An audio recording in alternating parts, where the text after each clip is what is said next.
صحاب ورق في وقت الشدة ما يسندوش غير بس وقت المصلحة، سايبيني وقت الضيق تملي معايا، وقت ما أكون بغني معايا، وقت الرحرحة فعلا بتوع المصلحة.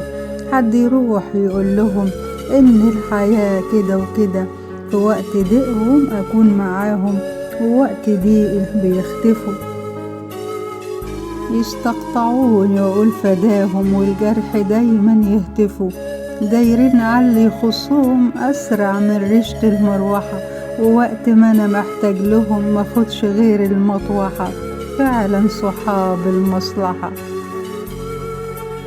لو جم في مرة يكلموني بجري وأقول لنفسي خير، ولو مش فاضلهم بيلوموني وينهشوني كأني طير، ما بيعذروش ولسوء ظروفي ما بيشوفوش، في الشدة بكون ماسك ايديهم والايدي هم ما يمسكوش. ومع كل ده قاسم سعادتي بيني وبينهم، وبقول تملي الله يعينهم، وارجع وداوي من جديد خاطري هو قلبي اللي اتحرق، واقول اكيد ظرف شديد خلاني اظنهم ورق.